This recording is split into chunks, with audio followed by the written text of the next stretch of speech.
Now, Malaysia's parliament has been dissolved ahead of a general election expected to be held later this month.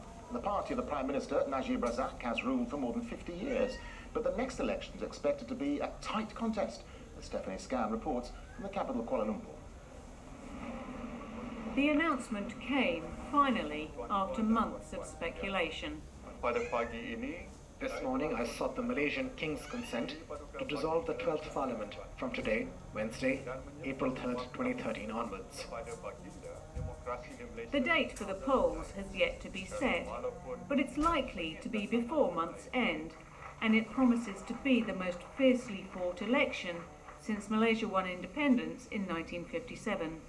The opposition coalition, Pakatan Rakyat, is trying to make more gains, if not take over the government.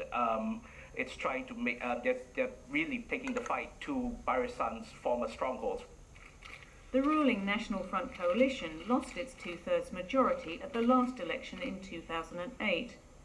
Since then, the opposition alliance, led by Anwar Ibrahim, has sought to highlight chronic problems like corruption and racial discrimination in the country. The government has sought to win back popularity by repealing controversial security laws and handing out roughly $2 billion to the poor, civil servants and other government workers.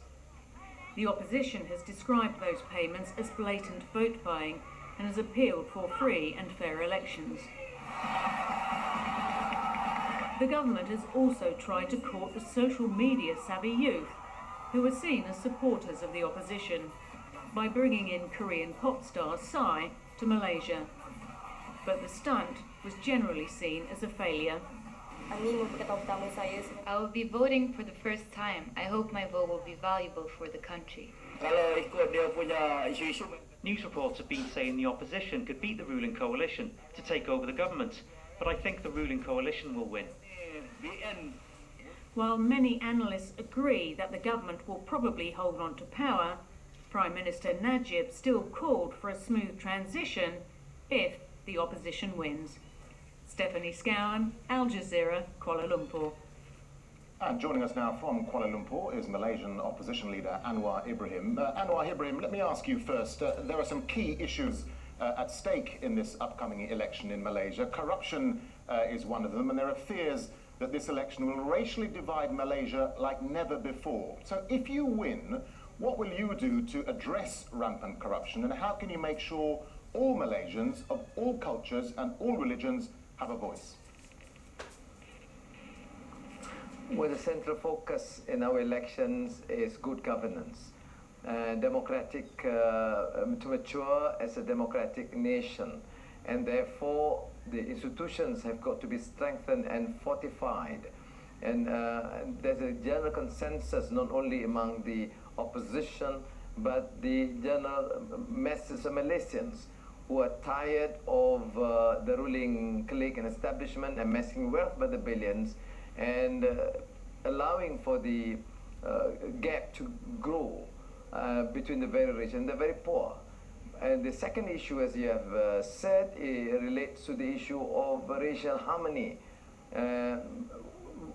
Ours is a multiracial coalition led by Malay Muslims, of course, but there's a clear position to respect the rights of all Malaysians and to rid the country of excesses, corruption and discriminatory practice that help enrich the few. All right, well, that's an interesting point you make about racial harmony, because if the PR alliance does form the next government, which is the alliance that your party's in, many people in Malaysia are worried that there's no way that DAP and PAS can work together. Two of the coalition partners, PAS is Islamist and wants Islamic law in Malaysia.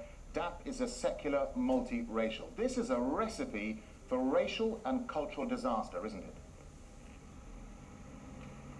This is the theoretical position, a criticism levied against us all these years. But in the last 5 years, we have proven in states like Penang and Selangor, where you can see this coalition working together, we have proven that in terms of governance, in terms of accountability, in terms of services to the people, we are far superior, and we have proven to be effective. So I think the issue about the differences between DAP, the Democratic Action Party, and Islamic Party is more academic. Yes, there will be differences, but it does not actually alter the course, because unlike coalition in other countries, we have spelled out in clear policy framework and agenda what we need to do, our position with regard to the constitution. Okay, Yes. there are worries also, Anwar Ibrahim, about nepotism within your own PKR party. You're the advisor, your wife is the president, your daughter is the vice president. You face criticism in Malaysia and elsewhere that this is a family dynasty. What's your response to that? Aziza was able to lead the coalition, and particularly the Justice Party, when I was in prison. And she remained, of course, president, but she has now decided not to contest in the elections. Nurul Izzah, my daughter, went in the hard way. She is not the crown princess given billions of ringgit and given the perks. She had to struggle. She had difficulty even being admitted to university. She is being maligned and attacked everywhere. So we are here in a struggle. You can compare this to the children of the very rich and the famous. But I leave it to the people to decide. And I therefore feel that she should be given a chance like any other Malaysian citizen. Okay, you're running in what many people say is a crucial election. But of course, you have several personal issues in terms of your own legal wranglings, issues going on in the courts. There are several accusations of sodomy. You're taking some newspapers to court. Do you think your legal troubles will impact negatively on your appeal to the voting constituents across Malaysia?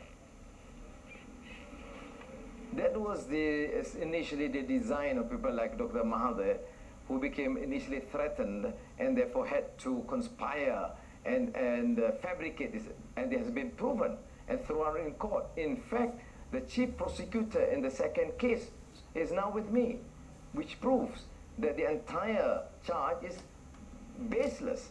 And now the father of the so-called victim has come up publicly apologizing to me and my family. And this is important, to my mind, to give a clear signal to the people that the Prime Minister's office and his establishment were involved in the fabrication.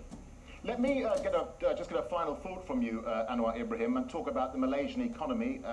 That's important, of course, going into this election. Recently, the Malaysian Prime Minister, Najib Razak, said he needs a strong election win to curb the budget deficit and raise investment in Malaysia. Would your government, if you won, be politically robust enough to keep up Malaysia's growth? Because given the political uncertainty surrounding your coalition, the Malaysian stock index was Asia's worst performer this year. People are uncertain about your capacity of the coalition to govern. It is an issue of poor governance, of endemic corruption. It's a flip-flop on the economy. It's a massive deficit of 540 billion ringgit, 400 billion just under Najib alone. I know I served 8 years as finance minister. I know the position. So I think to attribute the blame to the opposition is, of course, unacceptable, because I think the government in power has to explain. We believe in market reforms and market economy, but we are very strong in terms of distributive justice and affirmative action on the poor. But more important, we must cut the losses, cut corruption, and ensure that the country is governed in a transparent, responsible manner. Okay. Anwar Ibrahim, thank you very much indeed for talking to Al Jazeera. Thank you again.